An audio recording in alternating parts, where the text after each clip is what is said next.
Nelson Mandela fue un líder político y activista sudafricano que luchó con la apartheid, el sistema de segregación racial que existía en Sudáfrica. Se unió al Congreso Nacional Africano en 1944 y se convirtió en un defensor de los derechos civiles de los negros sudafricanos. Mandela fue encarcelado en varias ocasiones por su lucha contra la apartheid y en 1964 fue condenado a cadena perpetua por sabotaje y conspiración para derrocar al gobierno sudafricano. Pasó 27 años en prisión. Después de la presión nacional e internacional, el gobierno sudafricano liberó a Mandela y en 1994 se convirtió en el primer presidente negro de Sudáfrica, después de las primeras elecciones democráticas del país. Cuenta la historia que Nelson Mandela, en el tiempo que estuvo preso, no contaba con una cama y durante 10 años fue obligado a picar piedras para quebrantar su alma. Luego, en su libro, cuenta que fue obligado a cavar una tumba, un inmenso hoyo donde él creía que iba a morir, mientras los guardias lo orinaban. Mi punto es este: cuando Nelson Mandela fue liberado de prisión, después de 27 años de encarcelamiento total, él invitó al fiscal, el cual siempre estuvo buscando su pena de muerte, y al guardia que lo mantuvo preso durante 18 años en Isla Robben. En su toma como presidente de Sudáfrica le preguntaron: ¿por qué lo hiciste? A lo que él respondió: porque si yo no hacía eso, todavía me sentiría preso.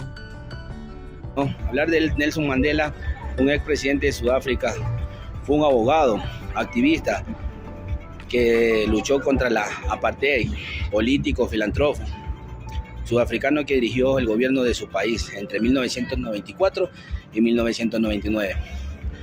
La fecha de su nacimiento fue el 18 de julio de 1918. Nacido en Sudáfrica, ¿no? Fue el primer presidente negro en encabezar el poder ejecutivo y político, y el primero en ser elegido por voto popular.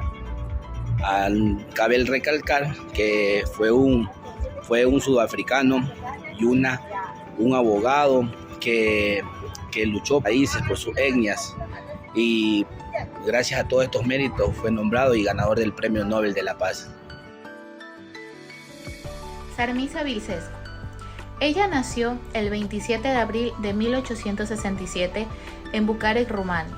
Fue educada en la Facultad de París en 1890. Durante siglos a las mujeres se les impedía lo que era el derecho al estudio, ejercer profesiones, y totalmente era algo que no se podía realizar en esos tiempos. Pero por suerte existieron mujeres como Sarmisa Vilcescu que rompieron totalmente los parámetros, nos abrieron camino a las nuevas generaciones que cada vez se encaminan más hacia la igualdad. Sarmisa Vilcescu pasó a la historia por ser una de las primeras mujeres que logró doctorarse en Derecho en la Universidad de París. Habría conseguido su título 3 años antes, convirtiéndose en una de las primeras mujeres europeas en hacerlo. Vilcescu dedicó sus esfuerzos y prácticamente su vida a la defensa del derecho a la educación de niñas y niños. También trabajó especialmente en lo que es el pro de la educación de mujeres que no habían podido acceder a estudios superiores por lo antes mencionado de que se les impedía totalmente el estudio a las mujeres en esos tiempos. Edward Coke nació en 1552. Edward Coke es considerado el mayor jurista de la época jacobina isabelina. Fue abogado de la corona británica, portavoz de la Cámara de los Comunes, fiscal general. Participó en algunos casos jurídicos más relevantes de su era, como el juicio a los responsables de la conspiración de la pólvora. Su labor se vio recompensado con el título de caballero. Sin embargo, pasó a la historia por defender de los derechos de individuos de la independencia judicial, una postura que llevó a enfrentarse al rey Jacobo I y como consecuencia a caer en desgracia. Aún así, antes de ver acabada su carrera política, logró algunos triunfos, como limitar la definición legal de la transición.